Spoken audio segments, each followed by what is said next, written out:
Alright guys, it's me again, and I'm back, talking about Street Fighter Duel. This time I'm talking about, I guess it's exciting, depends who you are. I mean, if you are the person who does the finances for Crunchyroll, it's certainly exciting. If you do it for A+, it's not as exciting as it is for Crunchyroll, it's still exciting nonetheless. So, 1 month in, I've done my 1 month review. I've spoke about how I feel about the game, but how does the public feel about the game? How do you gauge that? Obviously people think you look at places like Reddit, you look at places like Discord, YouTube comments, but see, to be honest guys, we, the vocal community, probably makes up less than 10% of the actual community, right? One way you can tell how the public are responding to a game is by looking at data that's available online. And one of the most popular sources for that data is Sensor Tower. Now, I'm not doing this as I'm speaking, I'm going to pop it up. So hopefully Hayes that's editing has done it by now, I'm not sure. But I'm going to pop up the revenue totals. So we're going to have a look at how the game has performed in its first month on general release, I suppose is the best way to put it. I'm not going to say sale because it's like not for sale. So we've got two sets of data we can look at. We can look at Crunchyroll and we can also look at A+. And if we look, we can see several things that are fairly positive if you are a fan of this game. So we can see that when it comes to revenue on Android, Crunchyroll, so we'll talk about Crunchyroll first. Crunchyroll has made 4 million in revenue on Android. And if we look at Apple, we can see that they've made another 4 million in revenue. This is based on Sensor Tower, right? So they made 8 million in its first month. That's good. That is, I mean, I've seen some games that are over the moon at making 1 million, so making 8 million is pretty damn good, right? Now, I've got no idea if that takes into account refunding or not. I really don't know, because to be honest, I don't actually know how Sensor Tower gets their data. I've always wondered, but I don't know, right? But even if it does take into account refunding, I've seen some refundings. I don't think I've seen $1 million worth of refunds. I really don't, right? Especially considering people started getting rejected for them and stuff. So even if we conservatively say maybe 15-20% refunded, then even then, that's still a huge total, right? For a first month on this game, where maybe I've just not seen it, but I don't think the advertising for this has been that aggressive. When Dislight launched, for example, you couldn't move without seeing an ad or a post somewhere for Dislight. So it's definitely not being advertised to that extreme, but hey, even so, 8 million?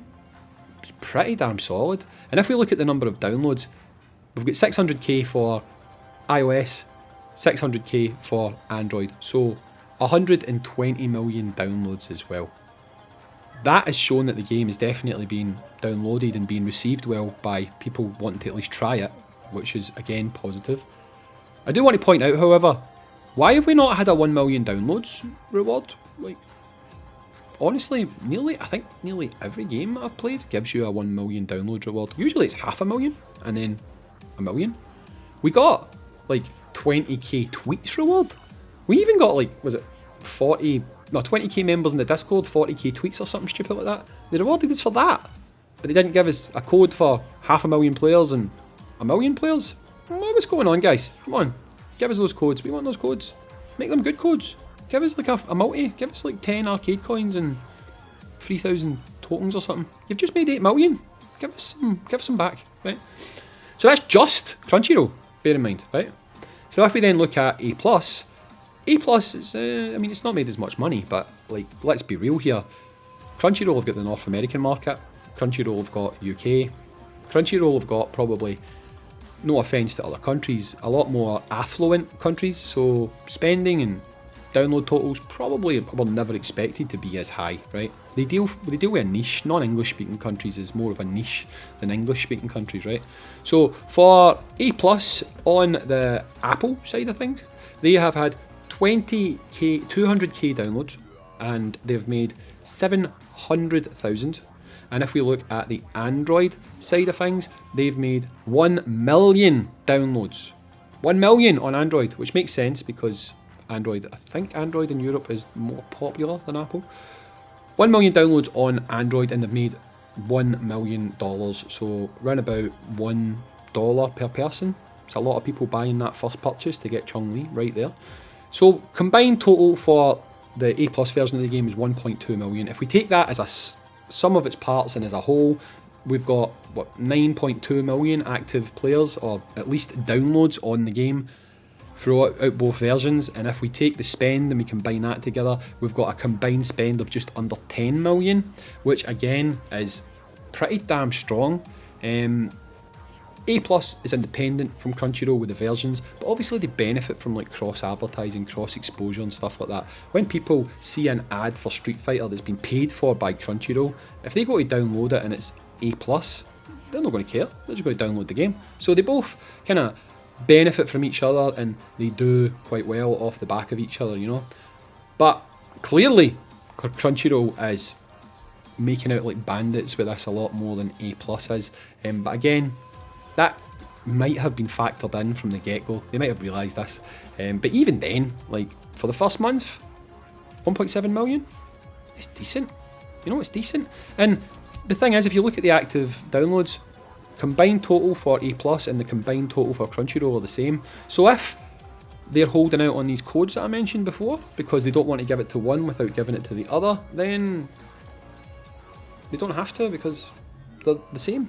They've made the same. People might think that's a bit sketch how their numbers are the same.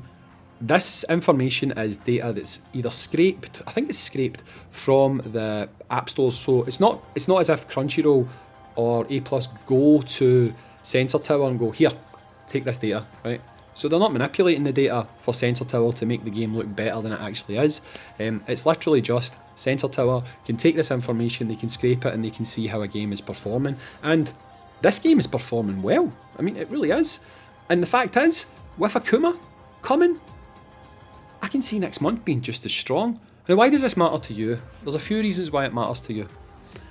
Apple like to make money, so do Google, right? So when they're making money off these games, which they are, because they make like 30% of everything, they start pushing the game in front of more people. They start using it as like featured game of the week, or anime games you might enjoy, or fighting games, games featuring your favourite characters, all these stupid promotions they use so that they can push those games to the front. They do things like, well, Apple don't do this, right, but Google do it, and it's why I'm considering swapping back to Google for this game.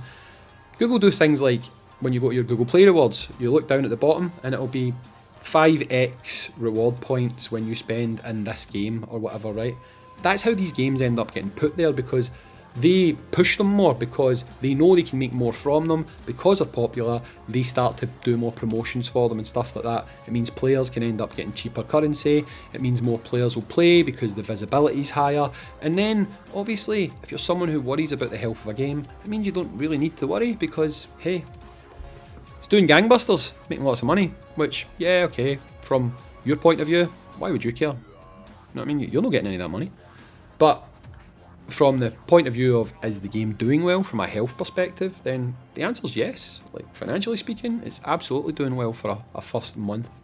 I'll probably do these videos monthly, to be fair. I've done them before for loads of games, so it's nothing uncommon. People do these all the time for lots of other gachas, so it shouldn't come as a surprise that I'm talking about the revenue it's made. It is important because it really does give you an indication of where games are going to sit in like levels of importance within a company.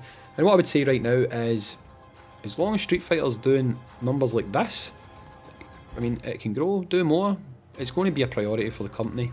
So let's hope they can pay it forward, give some of that back to us, whether it's codes, rewards, events that make characters easy to get.